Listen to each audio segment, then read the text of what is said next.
A senior Tory MEP has launched a scathing attack on Michel Barnier, accusing the EU's chief Brexit negotiator of trying to delay the final deal so he can be in the limelight when candidates are chosen for the next president of the European Commission. It has been claimed. Speaking to The Independent, the leader of the European Conservatives and Reformists (ECR) group in the EU Parliament, Syed Kamal, declared Mr. Barnier had no interest in finishing negotiations early because he is keen on the top job and needed the spotlight on him. Mr. Kamal said, "Don't forget, Barnier has no interest in finishing the negotiations early because he needs to be in the public limelight to be considered a Spitzenkandidat candidate. If the negotiations were ended tomorrow, he's out of the limelight tomorrow for 9 months before they start considering the Spitzenkandidat. He needs to be in the limelight at that point. It's interesting the language they're now using. Let's try and get a deal just after summer. They've done that knowing there's going to be slippage.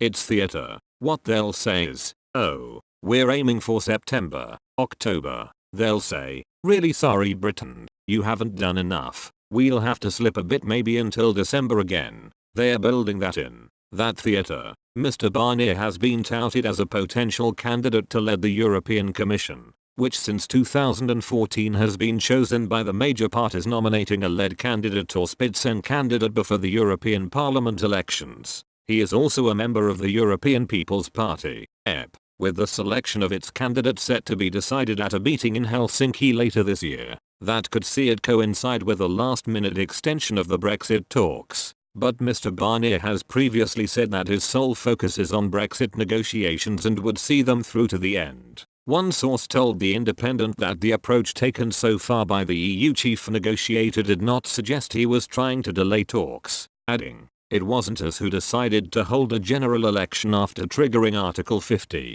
Mr. Kamal also hit out at the European Parliament Brexit coordinator Guy Verhofstadt, accusing him of pretending that EU citizens were going to be kicked out of Britain following Brexit to drum up political publicity. He notes, for example, in certain areas of the British press, he will be the pantomime villain and in others he will be the focal point for those who wish Brexit could somehow be reversed. He's picked his issues very carefully. He's become a champion for the EU citizens, still pretending that they were going to be kicked out.